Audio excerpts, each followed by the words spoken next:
Welcome back to day 5 of our worship section of Building a Faith That Lasts, in creating 10 practices that help us when our life is a little bit more difficult. And this week we've been focusing on worship and looking at different ways that we can come at God during this season of worship. And so this week is when we're wounded, how do we worship? What do we do? And we know the author has experienced cancer and loss, and I know many of you who are watching this have had some pretty powerful wounds. And how do you find space to worship God in the midst of the wounding, right? In the midst of all those things happening.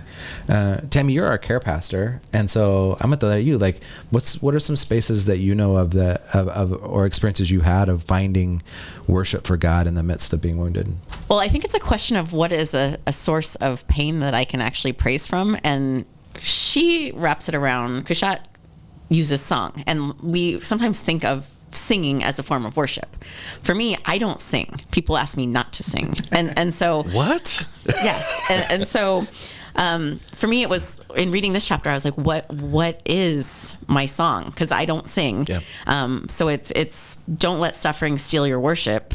So what is it that brings me joy? What is it that turns me back to God and makes me feel that awe? Mm-hmm. And how can I live into it anyways? I mean, for me, it's prayer. And I think back to college, there was some, major trauma that I was going through at the time, and wrestling with the idea of the call of God and so many different things. And for me, I remember this day fervently, or just comes to mind, where some things were told to me, and I went down to the chapel, and there was a 24-hour chapel on our campus, and I prayed.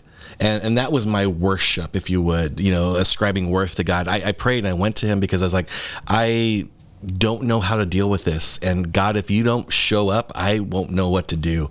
And for me, that place of surrender, of just being open and honest and laying my stuff before God was a real clear place for me of where I worship God like I've never worshiped him before. Mm-hmm. And so, instead of the song and the singing and the jubilation, it was worship in my pain and my sorrow and my stillness and just being present on my knees before God. Essentially, yeah. For me, it is music. I mean, I love music. I always have music on. Yes, you do. And it's like a heart rhythm for me, mm-hmm. of hearing God in new ways, and I can truly connect moments of deep wounding with specific soundtracks. Oh, that's interesting. Yeah. So I get her in this sense of that. I think we would have very different music playing in that space for her and I, but I do think it's interesting, right, that each of us have things that in our wounding draw us back to God. Mm-hmm. And it's unique for each of us. And it's unique, right? And yeah. I think there's something to be said about that uniqueness, that God is pursuing the three of us in unique ways that fit our character. Exactly. And who we are, yeah. in the midst of our wounding, to remind us that God is present. And that in itself is worthy of worship, right? That God can be so diverse and complex in God's self in a really beautiful way.